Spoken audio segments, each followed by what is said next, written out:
Kalau dia cuma milik roh saja, maka namanya gentayangan. Itu kita ya, Kullu nafsin za'iqatul maut. Kalau kita ini seorang hamba yang belajar tentang sifat 20 di talibil ilmi ridwan bima yasna, atau kama qala Rasulullah. Ini 70.000 rakaat kita sama pahalanya dengan kita duduk saat ini. Hadirin dan hadirat yang dimuliakan oleh Allah Subhanahu wa taala dan pemirsa yang disayangi, yang dicintai oleh Allah Subhanahu wa taala. Pada malam hari ini kita akan membahas akan sifat kesempurnaan yang milik Allah Subhanahu wa taala, yang mana wajib kita kenal dan wajib kita ketahui adalah hayatun. Ya, hayatun. Yang mana hayat ini artinya adalah hidup. Maka mustahil mati Allah Subhanahu wa taala. Dalilnya firman Allah taala, wa tawakkal ala hayyil ladzi la yamut. Artinya serahkanlah urus olehmu dirimu kepada Tuhan yang hidup, yang tiada mati. Maka patut bagi mukmin mu'taqid bahwa ia menyerahkan dirinya kepada Allah Ta'ala adanya. Hadirin dan hadirat yang dimuliakan oleh Allah Subhanahu wa Ta'ala, di dalam kitab Sifat 20 yang ditulis dikarang oleh Al-Habib Utsman bin Yahya Al-Batawi, bila menyebutkan di dalam kitab ini bahwa hayatun artinya adalah hidup. Maka secara pahaman kita, kalau kita ini mengatakan hidup, yang kita katakan kebiasaan keseharian kita bahwa hidup itu, orang yang hidup berarti orang yang bernapas dan orang yang memiliki roh, ya enggak? Dikatakan dia itu hidup, dia itu pertama dia memiliki jasad dan punya roh, ya, dan kemudian dia bernapas. Kalau dia cuma milik roh saja, maka namanya gentayangan. Itu kita ya. Kemudian kalau cuma jasad tanpa ada roh, namanya bangkai atau mayit, ya kan? Dan begitu juga dengan napas. Seandainya kita tidak bernapas, walaupun ada jasad tapi napas habis, maka roh pun akan hilang. Ya, mati kita, meninggal dunia kita. Nah, kita itu namanya kita yang hidup. Tapi zatnya Allah Subhanahu wa taala tidak sama dengan apa yang kita pahami. Tidak sama dengan hidupnya kita. Hidupnya Allah Subhanahu wa taala tanpa ada napas. Karena Allah yang sendiri yang menciptakan manusia itu bernapas. Allah tidak perlu napas, Allah tidak perlu udara. Allah hidup. Dan Allah hidup tanpa ada roh dan jasad. Jadi Allah Subhanahu wa taala hidupnya itu bukan seperti kita yang hidup yang ada jasad dan roh ini, bukan. Tapi yang ada di dalam kehidupan kita ini adalah Allah yang memberi kehidupan kepada kita, bukan kita. Artinya kehidupan kita ini sama hidupnya Allah, tidak. Allah Subhanahu wa taala tidak, hidupnya Allah tidak memiliki roh. Hidupnya Allah itu tidak sama seperti kita yang bernapas. Itu jadi itu yang kita pahami, sama dengan kita memahami bahasa apa? Bahasa Allah Subhanahu wa taala di atas. Kalau kita memahami bahwa Allah itu bertempat di atas kita ini, misalnya di langit kah, atau di awan kah, atau di arasy kah, maka kita mengatakan bahwa Allah itu memerlukan tempat. Dan sedangkan kita pahami kemarin di dalam sifat yang Allah Subhanahu wa taala miliki, yaitu qiyamu binafsihi atau laisa kamitslihi syai'un. Ya. Allah tidak memerlukan tempat dan Allah tidak sama dengan kita. Jadi jangan sampai kita mengatakan bahwa Allah Subhanahu wa taala itu bertempat di atas. Ya, salah lagi pahaman kita itu. Nah, sama dengan pemahaman apabila kita memahami akan kehidupan. Allah hidup. Bayangan kita hidup, ya Allah itu pasti bernapas. Tidak, Allah tidak bernapas. Allah tidak memerlukan akan roh yang ada di dalam yang kita ini seperti kita ini. Jadi hidup Allah Subhanahu wa taala itu adalah hidup yang memang tanpa ada seperti kita. Ya. Dan Allah Subhanahu wa taala itu hidup dari dulu sebelum adanya waktu, dan nanti setelah ada akhir waktu itu tetap Allah itu akan hidup selama-lamanya. Tidak ada yang dikatakan Allah itu mati. Kalau kita setiap namanya kehidupan pasti ada kematian. Setiap ada hidup pasti ada mati, ya enggak? Kalau kita, ya, pokoknya apapun yang hidup pasti ada kematian. Apapun itu, binatang apabila dia dikatakan hidup itu binatang, maka nanti suatu saat dia akan mati. Ya. Kayak ikan itu misalnya, kita lihat beberapa hari, berapa bulan hidup, tatonya langsung is dead, dia mati dia. Artinya ikan aja bisa mati. Itu namanya kehidupan. Belum lagi yang tanaman-tanaman, pohon-pohon yang mana ketika itu lama tidak disiram, kemudian tidak ada hujan, maka pohon yang tadi kita lihat subur, yang hijau, yang menumbuhkan akan buah-buahan, kemudian pas waktu itu kemarau dan tidak kena hujan dan tidak kena siram, maka pada saat itu pun pohon yang tadi kelihatan subur itu akan mati. Itu pohon yang kitanya nyata jelasnya kita ini apabila ada kehidupan dalam diri kita pasti ada kematian. Dan ini memang dikatakan dalam Al-Quran, kullu nafsin dha'iqatul maut. Apabila setiap orang yang bernyawa, setiap orang yang memiliki bernyawa, kullu nafsin dha'iqatul maut, dia akan merasakan kematian. Nah, ini yang Allah Subhanahu wa taala, hidup Allah itu tanpa ada kematian. Hidup Allah itu tanpa ada kematian. Hidup Allah Subhanahu wa taala itu, Allah Subhanahu wa taala hidup selama-lamanya. Hidup Allah itu tidak ada yang dikatakan yang bisa menghabisi hidupnya Allah. Gak ada. Allah hidup sebagaimana pada zaman dulu, dan sebagaimana pada zaman ini, dan sebagaimana pada zaman yang lewat. Itu Allah seperti apa yang ada. Allah hidup. Nah, maka oleh sebab itulah, kalau kita ini seorang hamba yang belajar tentang sifat 20, maka kita merasa kita ini memiliki ilmu tentang bahwa Allah itu hidup. Berarti Allah itu 24 jam dan seumur daripada dunia ini, dan lebih daripada umur dunia ini Allah hidup. Dan Allah kalau bahasanya hidup, berarti Allah itu selalu mengawasi kita, selalu menjaga kita, selalu memberikan apa yang kita inginkan. Apapun itu.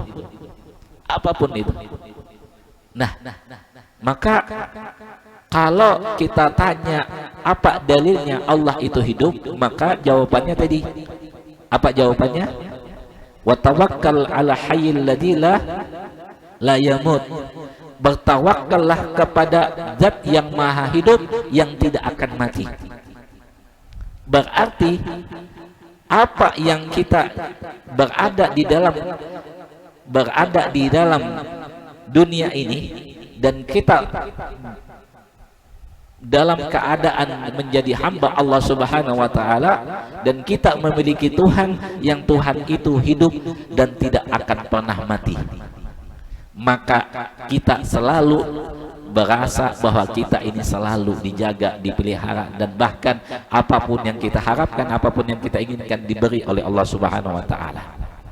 Nah, Kalau dalil secara orang dahulu, orang-orang yang tua-tua dulu, mereka belajar sifat 20, mereka mengatakan belajar itu hayat.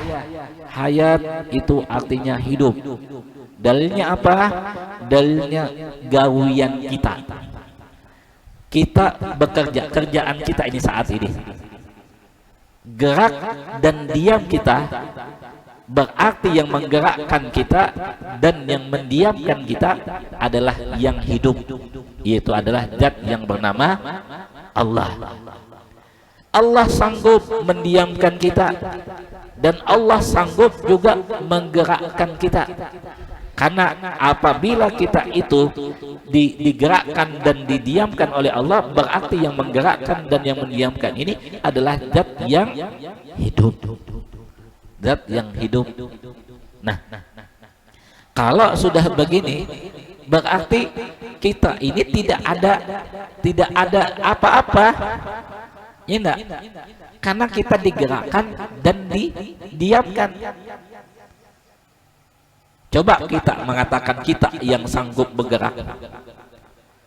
Ada orang yang mana dia punya apa? Ma'udzubillah min dzalik, mudah-mudahan kita diselamatkan daripada penyakit stroke, penyakit yang apa namanya? Penyakit yang tidak bisa bergerak itu. Mudah-mudahan selamatkan dunia akhirat. Itu coba lihat orang yang stroke itu. Sanggupkah dia menggerakkan akan badan yang kena stroke itu? Walaupun hatinya itu keinginannya kuat untuk menggerakkan satu tangan saja, kemudian dia memiliki kekuatan, dengan kekuatannya dia ingin menggerakkan tangan saja, tapi apa yang dia rasakan, yang dia alami adalah ketidakdayaan dia, ketidakupayaan dia untuk mengangkat akan tangan ini, untuk menggerakkan akan tangan ini. Kenapa? Karena Allah Subhanahu wa Ta'ala tidak ingin menggerakkan dia. Berarti gerakannya itu bukan gerakan dari dia, bukan dari manusia itu, tapi ada bantuan dari zat yang bernama Allah Subhanahu wa Ta'ala yang menggerakkan akan anggota badan itu. Sehingga ada mengatakan la yataharak mutaharikun illa biharakatihi. Tidak bergerak satu gerak pun seorang yang bergerak itu kecuali dengan gerakannya Allah Subhanahu wa Ta'ala. Ya. Nah, kalau sudah tahu kita keadaan kita, keadaan diri kita nih manusia ini, bahwa kita ini digerakkan dan didiamkan oleh Allah Subhanahu wa Ta'ala, berarti kita ini tidak ada apa-apanya. Ya, kita tidak ada daya. Maka ada kalimat la haula wa la quwata illa billahil aliyil azim. Siapapun kita, apapun kita, dan bagaimanapun yang ibadah yang kita kerjakan semua ini, itu semua adalah ikut campurnya Allah Ta'ala di dalam apa yang kita lakukan. Yang tadi kata dalilnya orang dahulu kan mengatakan, apa dalilnya Allah hayat atau hidup? Maka kata orang-orang yang belajar sifat 20 pada orang-orang tua dulu, zaman dulu itu, mereka mengatakan gawian kita, kerjaan kita. Ya. Orang yang bergerak, orang yang diam, itu semuanya adalah Allah yang menggerakkan dan Allah yang mendiamkan. Berarti diam saja dan gerak kita saja digerakkan oleh Allah. Bagaimana dengan ibadah yang kita kerjakan tadi? Ibadah yang kita kerjakan tadi itu semua adalah ikut campurnya Allah. Kalau kita ini menggerakkan anggota badan saja untuk sujud saja itu sulit. Coba kita lihat, banyak orang yang Allah tidak inginkan dia sujud di hadapan Allah. Orangnya diberi kesehatan, ya, orangnya ini sehat, kuat dia, ngangkat air galon aja kuat dia, ya kan? Ngangkat apa namanya? Ngangkat beras kuat dia.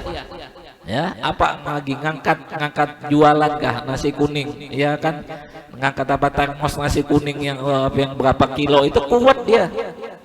Tapi waktu Allah panggil dia untuk sujud kepada Allah, apa yang terjadi? Sangat berat sekali. Berat sekali dia. Kenapa berat? Karena dia itu adalah orang yang memang Allah Subhanahu wa Ta'ala hatinya itu belum terbuka. Hatinya belum terbuka. Tapi mudah-mudahan kita doakan sahabat kita, keluarga kita, orang-orang yang kita cintai yang belum sujud kepada Allah, yang belum menunaikan perintah Allah untuk sholat, mudah-mudahan dibukakan hatinya untuk mengerjakan sholat kepada Allah Subhanahu wa Ta'ala. Amin Allahumma amin. Coba kita pikirkan secara akal sehat. Dia sudah diberi nikmat oleh Allah, sehat nih. Nikmat yang Allah berikan kepada dia sehat, kuat dia, rezeki itu ada. Walaupun uang yang dia pegang itu cuma pas-pasan, tapi rezeki dia bisa makan, dia bisa minum, dia bisa hidup. Itu semua rezeki yang Allah berikan kepada dia. Ya. Tapi ini waktu luang juga Allah kasihkan. Tapi semua yang tadi ini dia tidak pandang itu, dia tidak patuh sama Allah, dia tidak menggunakan apa yang Allah berikan untuk sujud kepada Allah. Coba, sudah Allah berikan nikmat kepada dia, sudah Allah berikan apa yang dia inginkan, tapi dia tidak sujud, dia tidak patuh kepada Allah Subhanahu wa Ta'ala. Coba ya, kalau kita ini sebagai bosnya apa?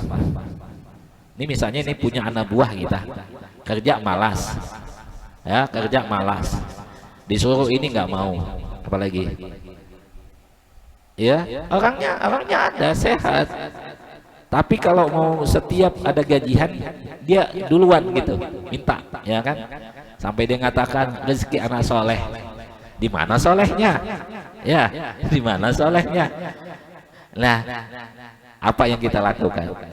Ya kan, kalau kita, tapi Allah enggak, tetap Allah sayang, tunggu, mungkin belum saatnya dia. Allah tunggu, kapan hambaku ini sujud kepadaku, kapan hambaku ini ingat kepadaku, kapan hambaku ini mengerjakan sholat. Allah tunggu, nggak sampai dipecat oleh Allah. Nggak sampai dipecat lah, nggak segitunya Allah mah sangat baik sama kita. Pokoknya nggak sampai kita di anunya. Cuma mungkin ada hal-hal yang mungkin Allah ingin ingatkan kita. Allah ingin ingatkan kita di saat yang mana mungkin Allah rindu hambanya ini sujud kepadanya, rindu hambanya ini memanggil nama Allah, maka diberikanlah akan sedikit cobaan.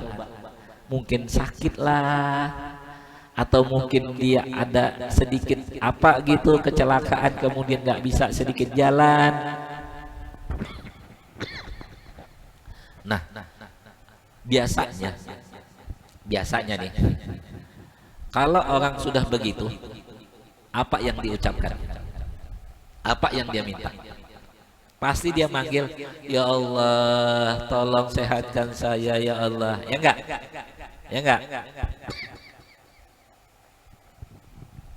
Ya, ya Allah sembuhkan saya ya Allah, ya, dia enggak? Atau pada saat-saat dia mentok sudah, tahu mentok? Mentok itu berada di satu tempat yang satu keadaan yang dia nggak bisa apa-apa lagi, yang biasanya dia mengandalkan saya hebat, dengan kekuatan saya bisa saya kerjakan ini, dengan kepintaran saya bisa mengurusi ini, dengan kekayaan saya bisa saya ambil ini, saya dapat ini, semuanya dia andalkan, semua apa yang ada dia miliki. Tapi ketika dia itu pada keadaan itu dia lupa sama Allah, maka Allah akan ingatkan dia, dan pada saat dia itu diingatkan oleh Allah, maka tidak ada jalan yang lain lagi. Apa yang dia punya daripada kekuatan nggak bisa menyelesaikan, Apa yang dia punya daripada kepintaran nggak bisa dia selesaikan. Apa yang dia punya daripada keahlian tidak bisa diselesaikan.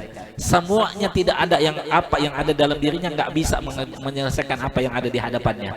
Mentok sudah dia. Mentok dia. Nah, kalau orang keadaan mentok ini bagaimana? Maka dia pun meminta kepada Allah, ya Allah, menangis sambil menangis dia. Bahkan kalau bisa dia sholat sujud dia mengeluarkan air mata. Kenapa? Karena sudah mentok, tidak ada lagi jalan apapun, sudah buntu jalannya.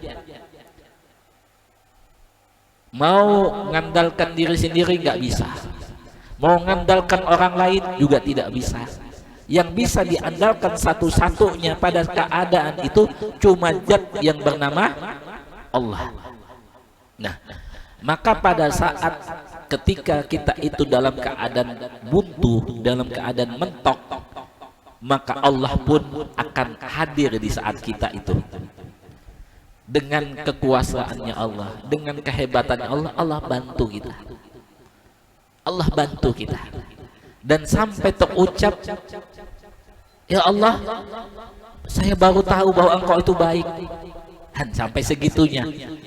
Dan sebenarnya kebaikan Allah itu sebelum dia dalam keadaan buntu, dalam keadaan mentok ini, Allah sudah baik. Cuma dia tidak merasa bahwa Allah itu baik sama dia. Bahkan bukan cuma baik, baik sekali. Pakai banget lagi. Ya kan?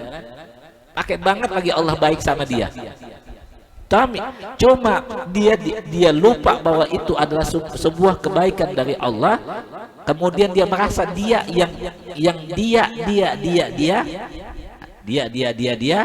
maka dia pun lupa sebuah kebaikan Allah, dan semuanya itu pun diingatkan oleh Allah kena kelupaan dia. Yang ada apa? Yang ada pada waktu keadaan dia buntu dan mentok, nggak ada lagi jalan kemanapun, maka yang ada cuma Allah, dan dia pun meminta kepada Allah, mengangkat kedua tangan, dia bersujud kepada Allah, dia menangis kepada Allah. Kemudian Allah tidak tega melihat hambanya dalam keadaan begini. Allah kasih, Allah berikan jalan keluar, Allah berikan apa yang dimintanya oleh hamba ini. Dan hamba ini baru langsung mengatakan, ya Allah, saya baru tahu bahwa Engkau ini adalah orang apa zat yang maha baik. Baru dia tidak tahu waktu dia sukses, waktu dia jaya, waktu dia sehat, waktu dia mampu, semua apa yang Allah berikan kebaikan itu dia tidak pernah melihat bahwa Allah yang berbuat baik kepada dia. Dia lupa. Nah, oleh sebab itulah pada pelajaran kita hidup ini, hayat Allah Subhanahu wa taala, kita ini disuruh oleh Allah Subhanahu wa taala untuk bertawakal, untuk menyerahkan diri kita kepada Allah total, setotal-totalnya. Ya tadi bahasa mentok tadi, bahasa buntu tadi nih. Ya. Kalau seandainya kita sudah tidak dalam, kalau seandainya kita dalam keadaan buntu, kemudian kita masih mengatakan, ya Allah, saya ini masih kuat, ya Allah, itu bukan buntu lagi, ya enggak? Ya Allah, saya masih sanggup, ya Allah, bukan buntu lagi. Kalau ini sudah dalam keadaan buntu, dalam keadaan mentok, dalam keadaan tidak ada apa-apa, kemudian dia sudah menyerahkan diri dia sepenuhnya, setotal-totalnya kepada zat yang bernama Allah, maka itulah yang dinamakan tawakal kepada Allah. Ya, maka itulah yang dikatakan tawakal kita kepada Allah Subhanahu wa taala. Nah, inilah yang kita pahami di dalam kita belajar sifat 20, dan ini mengenal akan zat Allah yang bersifat hayat atau hidup, yang mana apabila kita hidup, yang mana saat ini kita hidup dan kita mengenal hidupnya Allah, maka kita ini ibarat sebagai mayit yang saya katakan tadi, yang kita tidak ada rohnya lagi. Kita tidak ada rohnya lagi di hadapan orang yang tukang mandi, ya kan? Kayak Ija ini sering mandikan mayatnya kan di pondok. Bagaimana orang yang mayit ini itu di hadapan orang yang memandikan itu tidak ada namanya saya nggak mau kayak gini, nggak ada, dia protes. Adakah Jay? Saya nggak mau dimandikan begini, nggak ada kan? Coba dia ngomong saya nggak mau dimandiin begini, semua yang hadir yang mandiin itu mungkin lari ambil jurus 1000 langkah atau langkah 1000, ya kan? Kalau orang yang sudah mayit, orang sudah meninggal, itu mau diapakankah sama yang tukang mandi? Nggak ada protes. Mau digulung, ya baring, apa arahkan ke kanan, ya mau arahkan ke kiri, picik perutnya, siram mukanya, siram. Adakah dia protes? Adakah Jay? Nggak pernah. Selama beberapa orang yang saya mandikan, nggak pernah dia protes. Saya mau ngapain kah? Ya kan? Nggak tahu nanti ke depannya lagi. Selama saya mandiin nggak pernah saya menemui ada orang yang sudah mayit, orang sudah meninggal dunia dan dimandiin kemudian dia protes. Nggak bisa Pak Haji, masa mandiin saya pakai kapur barus? Nggak boleh. Nggak ada selama ini saya dikasih gitu sama mayitnya, sama orang yang meninggalnya. Nggak ada. Dia sudah terbaring atau baring, mau diangkat tangannya kah, mau diangkat kakinya kah, mau dibolak ke kanan, dibalik ke kanan, ke kiri, terserah kita yang mandiin. Itu kita kalau kehidupan kita pada zaman kita hidup ini. Begitu juga Allah maha suci, subhanallah, maha suci Allah daripada perumpamaan itu. Cuma kita ini diibaratkan kita sebagai mayit di hadapan Allah. Kita tidak memiliki kekuatan, kita tidak memiliki daya, dan kita tidak memiliki apa-apa. Kita pasrah sama Allah, pasrah dan serahkan diri kita kepada Allah Subhanahu wa Ta'ala. Apapun yang kita lakukan itu serahkan sama Allah. Kita ini juga semuanya, ya kita ini sebagai manusia nggak bisa kita, misalnya kita mau jadikan kita saja, jadikan kita ini orang baik, kita nggak sanggup. Dengan kekuatan kita, kemampuan kita sendiri, kemudian kita mau ingin jadikan diri kita sendiri ini menjadi orang baik, tanpa ada kita minta sama Allah, ya Allah baik, jadikan saya ini orang baik. Tanpa meminta itu dan tanpa mengharap kepada Allah kita dijadikan orang baik, kita tidak akan menjadi orang baik. Ya. Tapi ketika kita meminta kepada Allah, kita memohon kepada Allah, jadikan saya orang baik, dan kita pasrahkan diri kita ini kepada Allah, insya Allah kita akan menjadi baik. Begitu juga dengan anak kita yang kita punya pada saat ini.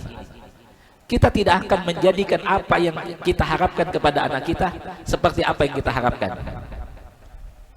karena kita tidak memiliki daya dan upaya, kekuatan kita terbatas. Ketika kita sudah berusaha minta kepada Allah, memohon kepada Allah, dijadikan mudah-mudahan anak kita jadi anak yang soleh dan soleha, tapi dalam perjalanan hidupnya ada yang tidak sesuai dengan apa yang kita harapkan, maka itulah sudah namanya Allah kita serahkan anak kita itu. Kita serahkan itu ke semuanya kepada Allah. Bahkan hidup kita, mati kita pun kita serahkan kepada Allah. Itu yang lebih lapang hidup, legowo. Kita terima apapun yang Allah berikan kepada kita. Kita nggak ada protesnya. Nah, disinilah yang kita bahasakan la haula wala quwata illa billahil aliyil azim. Tidak ada daya dan upaya kecuali dengan pertolongannya Allah yang maha tinggi dan maha agung. Ya, itu yang kita praktekkan dalam hidup kita selama kita ini belajar tentang sifat 20, apalagi yang kita pelajari ini tentang hidup atau hayatnya Allah Subhanahu wa Ta'ala. Ya. Nah, maka oleh sebab itulah, kalau sudah kita merasa sebagai orang yang tidak memiliki daya dan upaya, maka diharamkan buat kita untuk putus asa. Diharamkan buat kita sebagai hamba Allah yang mana sudah kita belajar, bahkan semua manusia pun diharamkan untuk putus asa. Bukan cuma kita yang pernah belajar tentang sifat 20 Allah, yang semua manusia ini diharamkan untuk putus asa. Apalagi kita yang pernah belajar tentang sifat 20 Allah. Kenapa? Karena orang yang sudah belajar tentang hayatnya Allah, tentang Allah itu hidup, tentang kita ini adalah seorang hamba yang tidak memiliki daya dan upaya, itu dilarang untuk putus asa. Nggak bakalan lah anak saya menjadi baik, ya, nggak bakalan lah anak saya menjadi ini, nggak bakalan lah hidup saya menjadi nanti bisa umroh, nggak bakalan. Semua kalimat-kalimat yang tadi itu adalah kalimat putus asa, yang mana dia itu merasa bahwa Allah itu tidak akan ada lagi menolong dia, maka itulah yang diharamkan. Tidak boleh, ya. Karena putus asa itu la taqnatu min rahmatillah, kata Allah dalam Al-Quran. Jangan putus asa terhadap dari rahmatnya Allah, ya. Jadi kita itu dilarang untuk putus asa, karena kita tahu bahwa Allah itu bersifat hayat, hidup. Ini kan ada juga, ada orang yang belajar, ini kayak Ijai misalnya, belajar nggak pintar-pintar, nggak hafal-hafal, bertahun-tahun itu aja, kemudian pun dia mengatakan Allah nggak bakalan menjadikan saya orang alim. Putus asa, pulang dia jadi tukang nasi kuning. Nah, itulah yang dilarang, itulah yang tidak boleh. Kenapa? Karena orang ini itu diberikan oleh Allah Subhanahu wa Ta'ala akan kehidupan ini, berarti Allah yang mengurusinya. Kita serahkan aja kepada Allah. Mau berapa tahunkah menuntut ilmu, mau berapa tahunkah belajar, serahkan sama Allah. Allah dijadikan orang alim kah, terserah. Tidak dijadikan orang alim, terserah. Yang penting saya sudah belajar. Enggak. Sama kita saat ini belajar menuntut ilmu, mau dipahamkankah di malam-malam Ramadan ini tentang sifat 20 ini atau tidak? Yang penting kita sudah menunaikan bahwa kita ini melepaskan kewajiban untuk menuntut ilmu, ya. Penting tuntut ilmu dulu. Sama kayak Gipa, ya. Bapak saya kena penyakit, saya punya ini dan seterusnya, saya pulang aja. Pulang ke Bontang jadi apa? Ya paling-paling jadi karnet bapaknya, ya kan? Kalaupun juga dibawa bapaknya jadi tukang taksi atau apa travel, ya. Jadi dilarang untuk kita semuanya ini putus asa. Kenapa? Karena sudah kita belajar tentang sifat Allah itu bersifat hayat atau hidup. Dan inilah yang dikatakan wa tawakkal ala hayyil ladzi la yamut. Wa tawakkal ala hayyil ladzi la yamut. Inilah yang bahasanya tawakal. Selama masih ada Allah, saya ulangi lagi, selama masih ada Allah, apapun itu akan Allah bantu. Apapun itu, selama masih ada Allah dan hati kita ini masih percaya sama Allah, maka kita yakin Allah akan bersama kita. Kayak kita ini naik pesawat, kayak Gipa tadi pulang naik pesawat, kita serahkan semuanya kepada pilot. Ya, saya diserahkan semuanya, perjalanan ini dari Surabaya ke Samarinda diserahkan sama pilot. Kita tidak boleh protes. Coba Gipa protes, Pak pilot nggak boleh ke sini, nggak boleh ke nggak boleh. Atau pilot turun kamu, ya kan? Orang nggak paham tentang pesawat, protes lagi, ya. Nah, begitu juga dengan kita sebagai hamba Allah. Kita ini sebagai maha suci Allah daripada perumpamaannya. Cuma untuk mendekati kita memahami, kita ini hamba Allah. Kita sudah punya yang mana sudah mengatur kita. yaitu Allah yang maha hidup. Serahkan diri kita kepada Allah, tinggal kita menikmati hidup ini, menjalani hidup ini. Terserah Allah mau kemana. Dan kita yakin waktu kita belajar tentang iradah, Allah itu akan membaik atau memberikan kepada kita yang terbaik sama kita. Tidak mungkin tidak yang terbaik sama kita. Atau mungkin pada saat itu tidak ada kelihatan kebaikan pada diri kita, mungkin nanti akan ada menjadi yang terbaik, akan menjadi terbaik buat kita.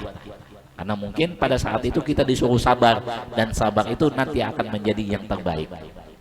Ya, paham? Nah, maka amalan yang bagus, yang mana insya Allah hidupnya itu akan selalu diberikan apa yang dibutuhkan oleh Allah Subhanahu wa Ta'ala. Tidak ada kepakiran buat dia, yaitu diamalkan setiap hari. Setiap hari amalan la haula wala quwata illa billahil aliyil azim sebanyak 100 kali. La haula wala quwata illa billahil aliyil azim. Ini adalah pengakuan seorang hamba dengan dia mengamalkan 100 kali dalam sehari. Dia mengaku bahwa dia adalah orang yang tidak memiliki daya dan upaya, maka insya Allah Allah akan memberikan apa yang dia butuhkan, dan insya Allah selama itu dia tidak akan merasakan ketidakadaan yang dia inginkan. Artinya harta atau duit itu tidak akan putus sama dia, akan selalu ada. Kenapa? Karena dia mengamalkan itu. Dan ini saya apa namanya? Ini amalan yang saya amalkan setiap hari. La haula wala quwata illa billahil aliyil azim. Amalan yang saya dapat dan saya amalkan setiap hari itu 100 kali. Dan insya Allah kecuali tertidur atau kecuali waktu yang tidak sempat, saya tidak terbaca. Tapi kalau waktu itu sempat, saya akan selalu baca. Dan itu sangat-sangat memberi kesan, memberi bekas sama yang mengamalkan, dan saya pun merasakannya. Jadi itu supaya jamaah kita ini diberi oleh Allah Subhanahu wa Ta'ala ekonomi yang insya Allah baik terus, ya, selalu naik terus. Ya, dengan mengamalkan la haula wala quwata illa billahil aliyil azim. Ya. Kemudian lagi hasbunallah ni'mal wakil, ni'mal maula wa ni'man nasir. Ya. Amalkan itu lagi terus 100. Ada juga ayat yang mana wa may yattaqillah yaj'alu makhraja wa yarzuquhu min haitsu la yahtasib wa may yatawakkal 'ala Allah fahuwa hasbuh. Itu diamalkan sampai ayat ini dinamakan ayat 1000 dinar. Jadi amalan orang sugih ini. Anjay. Jadi Jai kalau mau jadi orang sugih daripada bapakmu, amalkan ini. Ya kan? Jangan tidak sugih seperti yang. Tapi alhamdulillah kalau anaknya sugih, insyaallah bapaknya sugih. Coba selama anaknya menuntut ilmu di pondok, abahnya Ijai ini nggak ada kekurangan, ya. Kontrakan, toko, ada Allah setiap 3 bulan mau bayaran ada aja, ya enggak? Setiap apa yang jualan, yang mana jualan itu mungkin harusnya orang itu cuma lakunya begini, diberikan lebih oleh Allah. Sampai dipercayakan toko di sampingnya. Apa enggak dia itu inilah amalan sugih yang mungkin kita tidak tahu. Menyekolahkan anak di pondok itu amalan sugih salah satunya. Kenapa? Karena orang yang di pondok ini dalam keadaan menuntut ilmu, itu dikatakan dalam Al-Quran, wa ma min dabatin fil ardi illa 'alallahi rizquha. Apapun ada di atas muka bumi ini daripada semua binatang atau semua hewan melata atau makhluk Allah Subhanahu wa Ta'ala di atas muka bumi, atas Allah rezekinya. Artinya jaminan Allah ini rezeki. Tapi ada jaminan yang spesial dan khusus. Spesial dan khusus itu jaminannya itu diberikan kepada yang menuntut ilmu. Kata di dalam hadis, taqaballahu, Allah menjamin, Allah menjamin rezeki bagi orang yang menuntut ilmu. Ya, lil talibil ilmi ridwan bima yasna, atau kama qala Rasulullah. Allah menjamin rezekinya orang yang menuntut ilmu. Ya, orang yang menuntut ilmu dijamin oleh Allah. Maka jaminan yang dijamin oleh Allah rezeki menuntut ilmu itu jaminan khusus. Kalau yang tadi kan jaminan yang memang sudah jaminan umum. Selama dia masih hidup, Allah sudah tentukan rezekinya. Kalau habis rezekinya, berarti dia sudah meninggal dunia. Ya kan? Kalau dia ditakdirkan Allah rezekinya habis di dunia ini, habis sudah, meninggal di dunia. Sama kita. Biasanya kalau hilang, rezeki saya sudah habis di HP kan misalnya, atau rezeki apa gitu. Nah, begitu juga rezeki yang khusus tadi itu diberikan kepada yang menuntut ilmu. Nah, kayak kita malam ini adalah kita ini dalam jaminan rezeki Allah yang khusus. Ya. Nah, jadi apalagi yang mondok, yang kesehariannya itu menuntut ilmu. Kalau kita kan mungkin cuma seminggu sekali atau seminggu 2 kali. Itu pun kalau libur ya seminggu sekali. Itu pun kalau nggak sibuk ya jadi 2 minggu sekali misalnya. Nah, kalau ija ini setiap hari, gipa ini setiap hari. Kalau sudah rezekinya dijamin sama Allah, berarti bukan dia aja yang dijamin. Orang yang memberikan nafkah, orang yang membiayai, orang yang mengongkosi, itu siapa? Orang tuanya. Maka itu pun dia akan, orang tuanya dimudahkan untuk diberikan oleh Allah rezekinya. Enak, ya kan? Enak, insya Allah. Jadi memang kita ini setiap bulan bayaran lagi. Tapi sebenarnya itu apa yang kita dapat, itulah Allah mudahkan kita untuk mendapat supaya kita kasihkan kepada anak kita. Ya kan? Kita tidak, kalau secara logika kita tidak akan bisa punya mobil. Mobilnya lebih baik daripada mobil saya lagi. Ya kan? Innova Reborn, ya kan? Mobil saya Expander. Kalau secara logika nggak mungkin bisa mendapat dan bisa berusaha gitu. Tapi karena Allah kita mempunyai jimat, bahasa jimat lah, bahasa pesugihan kita ini ada di anak kita, maka kita pun diberi kemudahan.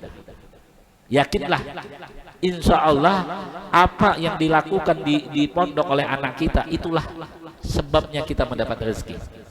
Ya, sebabnya kita dapat rezeki.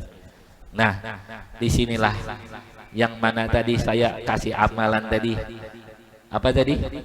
La haula wala quwata illa billahil aliyil azim, sebanyak 100 kali. Ya. Kemudian apa? Hasbunallah wa ni'mal wakil, ni'mal maula wa ni'man nasir. Ya, kemudian lagi amalan wa may yattaqillaha yaj'al lahu makhraja wa yarzuquhu min haitsu la yahtasib wa may yatawakkal 'ala Allah fahuwa hasbuh. Amalkan, insyaallah. Yakinlah apa yang ini adalah usaha kita supaya kita ini diberi oleh Allah rezeki ekonomi yang baik lagi, tambah baik. Saya yakin orang yang nuntut ilmu Allah berikan rezeki. Cuma saya nggak tahu kenapa ada orang yang menuntut ilmu, dia itu kehidupannya kok menurun. Nah, mungkin introspeksi diri, mungkin ada hal-hal yang belum dia sempurnakan. Mungkin ada sesuatu yang dia itu keberkahan guru mungkin dia belum dapat. Karena apa? Karena mungkin ada hal-hal atau ada sesuatu yang mungkin dia mengerjakan sesuatu itu menyebabkan berkah guru dia tidak dapat. Kemungkinan introspeksi diri, atau mungkin kebaikan dia sama guru mungkin kurang, mungkin, atau apa gitu kan. Dan itu dan seterusnya. Karena orang-orang yang dia itu belajar menuntut ilmu, maka itulah yang usaha dia untuk mengenalkan si guru ini, mengenalkan dia kepada Allah dan mengenalkan dia kepada Nabi.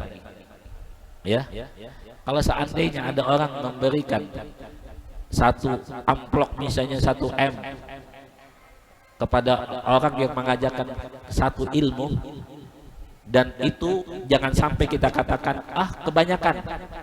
Kenapa? Karena itu ilmu yang dia dapat itu adalah ilmu akhirat, ilmu yang mengenalkan dia kepada Allah, yang mengenalkan dia kepada Nabi, dan dia membawa dengan ilmu itu dia bisa berbahagia di akhirat nanti. Kalau yang 1M tadi itu adalah duniawi, yang duniawi itu adalah di bawah, sehingga nilainya itu kalau kita nilai apa yang didapat daripada ilmu kita dengan 1M, maka nilai yang ilmu yang kita kasih itu berarti ada nilainya, sedangkan ilmu yang kita dapat itu tidak ada nilainya dan mahal. Kalau 1M berarti ada nilai, ya, jadi tidak ada anunya. Jadi itulah kehidupan kita, yang mana disinilah wa may yatawakkal 'alallah wa huwa hasbuh. Serahkan diri Anda kepada Allah. Serahkan diri Anda kepada Allah, maka Allah pun akan ikut campur dalam kehidupan kita. Apapun itu. Ya, apapun itu. Ya. Jadi usaha, tetap kita usaha. Nah, jangan kita belajar sifat 20. Usaha itu enggak memberi bekas. Saya nggak usah jualan lagi. Abu Ijai di dalam kamar aja, tasbih aja, ya, tidur aja, nggak bisa. Ya, Mama Ijai langsung matanya, kalau nggak celeng-celeng, ya kan? Jadi kalau belajar sifat 20, usaha tetap jalan, usaha tetap, jualan tetap. Cuma hati ini, setelah dia itu berjualan, setelah dia buka toko, maka hatinya, ya Allah, saya serahkan nih, saya usaha jualan, ya Allah, berikanlah keberkahan, ya Allah. Dia hatinya kepada Allah. Insya Allah apa yang dia dapat dari hari itu, daripada jualannya, dia berkah, senang, bahagia dia. Ya, itu. Jadi usaha jangan ditinggalkan. Usaha yang sudah kita lakukan jangan ditinggalkan, tetap jalani apa yang telah kita diletakkan oleh Allah di tempat itu atau di usaha itu. Jangan tinggalkan usaha itu, karena Allah tidak membolehkan kita meninggalkan usaha itu. Ya, tetap kita jalani. Kita jalani, hati kita tawakal kepada Allah. Ya, hati kita tawakal kepada Allah Subhanahu wa taala. Ya. Nah, kayak malam ini, malam-malam yang mana malam ini adalah malam 10 akhir daripada bulan Ramadan. Ya. Kalau kita melihat bahwa kita ini dilihatkan sama Allah akan Lailatul Qadar itu pada tanggal segini, dan kita dilihatkan sama Allah langsung kita tahu tanggal segini, maka semua manusia akan beribadah di malam itu, kebanyakannya, semuanya itu beribadah di malam itu. Maka malam-malam yang lain sepi. Jadi hikmah daripada Allah sembunyikan, Allah rahasiakan akan saat-saat Lailatul Qadar itu, supaya semua hamba-hamba Allah itu mencari dan berusaha bahwa mungkin dengan baik sangkanya malam ini adalah malam Lailatul Qadar, atau mungkin malam besok, atau mungkin malam besoknya, atau mungkin malam besoknya, atau mungkin sampai ke malam 29 sampai ke malam 30. Itulah baik sangka seorang hamba, itulah hikmah daripada Allah merahasiakan Lailatul Qadar. Ya, kalau seandainya itu Allah bukakan bahwa nanti pada malam 21 di Majelis Nuruddin akan diturunkan Lailatul Qadar, maka penuh tempat ini dan tidak akan cukup. Karena Allah bukakan itu. Cuma Allah rahasiakan. Allah tidak akan buka rahasianya kepada setiap orang. Allah rahasiakan supaya hambanya ini baik sangka sama Allah, mungkin malam ini, mungkin malam besok. Dan tapi menurut daripada para orang yang sudah mempunyai pengalaman, kayak Imam Ghazali beliau mengatakan apabila awal Ramadan itu pada hari Kamis, maka insya Allah jatuh Lailatul Qadar itu di malam 21 atau malam 27, ya kan? Kalau ada menurut dari beberapa ulama kayak seperti Abah Gurus Kumpul, beliau ada pernah menyampaikan bahwa kalau hari Kamis awalnya maka malam ke-25. Ya, malam ke-20, malam ke-25. Tapi semuanya itu bukan artinya Lailatul Qadar bukan kita menyembah itu. Yang kita sembah adalah orang atau zat yang menurunkan Lailatul Qadar. Zat yang memberikan Lailatul Qadar yaitu Allah Subhanahu wa taala. Jadi itulah. Jadi kalau kita belajar di malam atau di Lailatul Qadar yang mana biasanya di hari biasa kita itu mendapat satu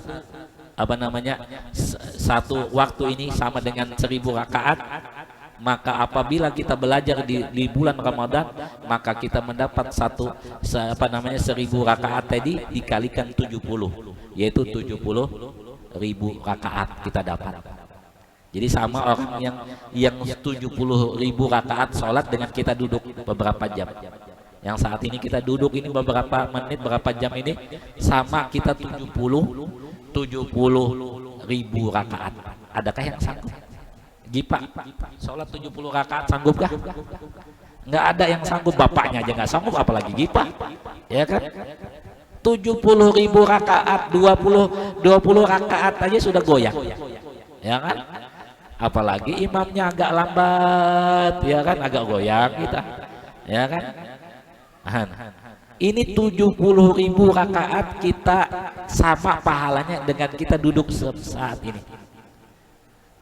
di bawah kipas angin, duduk kita di lantai yang bersih, kemudian lagi kita ada minuman, ya enak, nggak ada capeknya, sama pahalanya 70.000 rakaat. Belum lagi kalau kita itu menuntut ilmu di malam atau di Lailatul Qadar yang khairun min alfi apa? Gipah? Khairun min alfi syahrin, ya? Khairun min alfi syahrin, ya kah? Yang inna anzalnahu fi Lailatul Qadar wa ma adraka ma Lailatul Qadri. Lailatul Qadri khairun min apa jai? Khairun min alfi syahrin, 1000 bulan. Kalau 1000 bulan tuh berapa? Setahun 12. Berapa tahun? Hah? 83 tahun.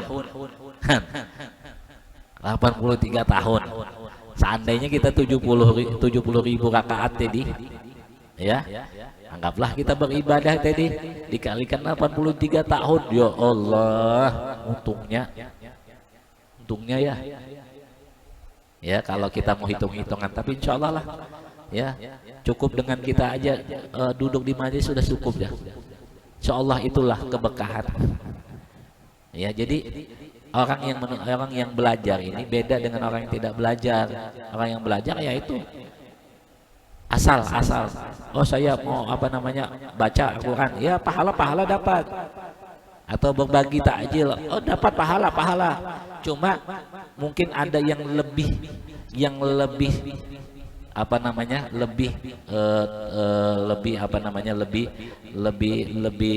pas, lebih yang mana dia itu mengena, ya pahalanya. Yang kemarin yang video itu kan ada yang dia sedekah sama orang sakit, dia sedekah sama ini itu. Nah, jadi orang yang menuntut ilmu dia tahu bahwa yang mana bagusnya dia menuntut ilmu, kemudian dia itu tahu yang mana sedekah yang dia punya ini diberikan kepada siapa, yang memang dia itu supaya dapat pahala besar. Itu, ya kan? Nah, inilah yang kita pahami di dalam kita belajar tentang sifat Allah yang 20, ya, yang malam ini kita bahas tentang hayat atau hidup, ya, tentang hidup. Nah, intinya daripada malam ini kita membahas itu adalah kita tawakal kepada Allah. Tawakal kepada Allah, serahkan diri kita kepada Allah, apapun itu kita, siapapun kita, tawakal kepada Allah, minta sama Allah. Dan ingatlah, jangan putus asa. Jangan putus asa, apapun itu jangan putus asa. Sekali lagi, jangan putus asa. Selama masih ada Allah, insya Allah semua akan ada jalan keluarnya. Yang tadi yang dikatakan wa may yattaqillaha yaj'alahu makhraja, maka Allah pun akan memberikan bagi dia makhraja. Makhraja itu jalan keluar. Bukan cuma diberikan jalan keluar, wa yarzuquhu min haitsu la yahtasib, dan dia Allah akan memberikan dia bagi dia akan rezeki yang mana tidak dia tahu dari mana arahnya, tidak disangka-sangkanya. Coba ya, lagi saya ulang lagi. Yang pertama, tawakal kepada Allah, serahkan diri Anda kepada Allah, serahkan diri kita semua kepada Allah. Yang kedua, jangan putus asa. Jangan putus asa.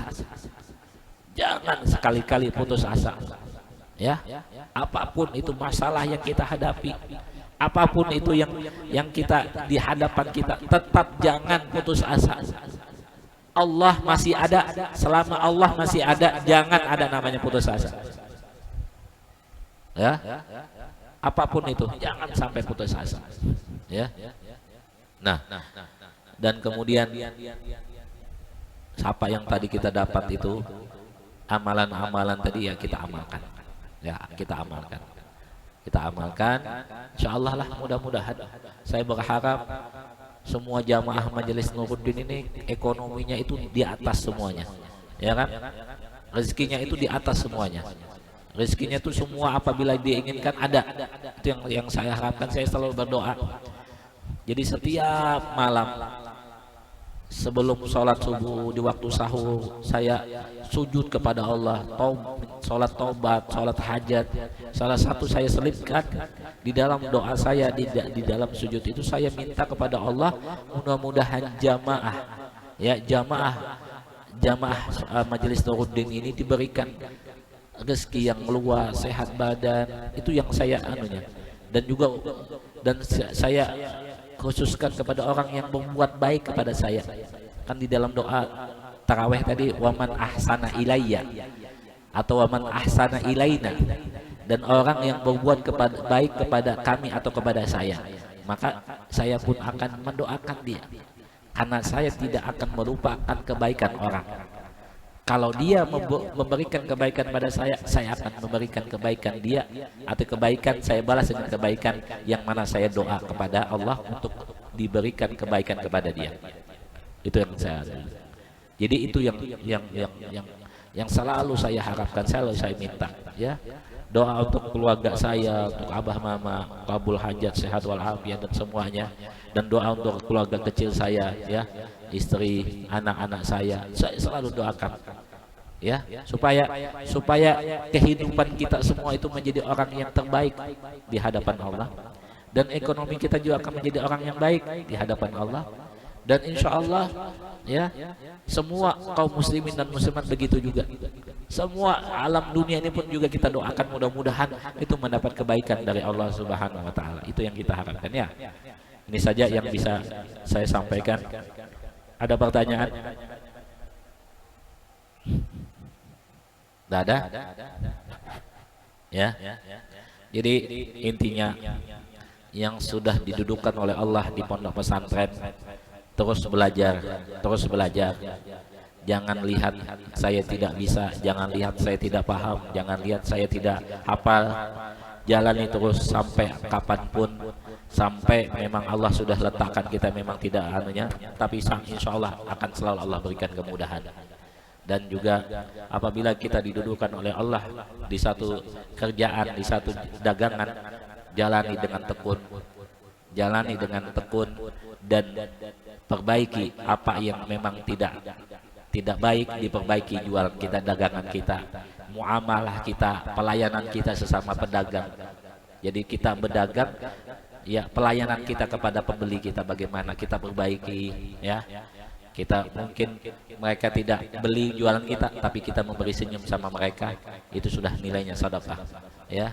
Kemudian lagi, apa yang kita dapat daripada rezeki itu jangan lupa ada hak-hak orang lain di situ. Keluarkan, berikan, karena insya Allah dengan adanya kita bersedekah dengan apa yang Allah berikan dari rezeki kita itu, insya Allah akan bertambah dan bertambah dan bertambah, kata Nabi. Bal yazdad kata Nabi.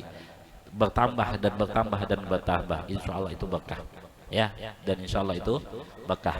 Ini aja yang saya bisa sampaikan, dan itu ada kue yang apa namanya niatnya semuanya itu adalah sedekah di Lailatul Qadar. Mudah-mudahan apa yang kita niatkan, apa yang kita harapkan, mudah-mudahan semuanya dikabulkan, diijabah oleh Allah Subhanahu wa taala dengan berkat malam Lailatul Qadar, dengan berkat bulan Ramadan, dengan berkat kita menuntut ilmu, dengan berkat orang-orang yang penuntut ilmu. Mudah-mudahan Allah Subhanahu wa taala kabulkan segala hajat kita. Allah berikan apa yang kita minta, Allah luaskan rezeki kita, Allah berikan keberkahan dalam rezeki kita, disehatkan kita, badan kita, diberikan segala apa yang ada di dalam diri kita, akan kesehatan, keafiatan, dihilangkan segala penyakit dalam diri kita dan luar diri kita, dan juga mudah-mudahan Allah Subhanahu wa taala memberikan kita manfaat dunia dan akhirat, keberkahan dunia dan akhirat, jualan kita diberkahi, dagangan kita diberkahi, pekerjaan kita diberkahi, dan juga mudah-mudahan Allah Subhanahu wa taala memberikan kepada kita semuanya ampunan daripada segala dosa yang telah kita kerjakan, dosa yang kelihatan maupun dosa yang tidak kelihatan, dan mudah-mudahan kita diberikan husnul khatimah, mati dalam keadaan beriman, mati dalam keadaan mengucap kalimat syahadat la ilaha illallah Muhammad Rasulullah, dan juga insyaallah kita di alam barzah, di alam kubur mendapat tempat yang diluaskan oleh Allah, diberikan cahaya yang terang benderang di alam kubur kita, kemudian kita diangkat oleh Allah Subhanahu wa taala derajat kita, dan nanti kita di dalam surga berkumpul bersama Nabi Muhammad sallallahu alaihi wasallam. Dan juga mudah-mudahan kita berharap kita di dalam hidup kita ini bisa bermimpi melihat akan wajah Nabi Muhammad sallallahu alaihi wasallam ya qadatan wa manama, dan juga mudah-mudahan Allah Subhanahu wa taala memudahkan kita untuk menunaikan ibadah umrah, menunaikan ibadah haji, dan juga mudah-mudahan insyaallah bisa berziarah ke makam baginda Nabi Muhammad sallallahu alaihi wasallam, dan bisa berziarah ke Hadramaut, bisa berziarah ke tempat-tempat wali-wali Allah, dan bisa berziarah ke Mesir, ke Turki, dan tempat-tempat yang lain, dan mudah-mudahan semuanya kita ini diberikan keberkahan dunia dan akhirat. Al-Fatihah. Bismillahirrahmanirrahim. Arrahmanirrahim. Iyyaka na'budu wa iyyaka nasta'in. Shiratal ladzina an'amta 'alaihim. Bismillahirrahmanirrahim. Alhamdulillahirabbil alamin.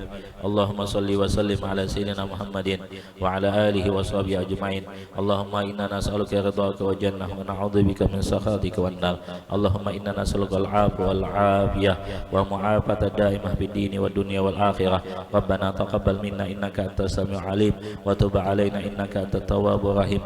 Rabbana zalamna anfusana wa illam taghfir lana wa tarhamna lanakunanna minal khasirin.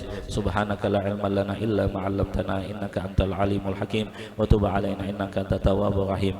Sallallahu alaihi wasallam Muhammadin nabiyyi wa ala alihi wa sahbihi wasallam. Walhamdulillahi rabbil alamin.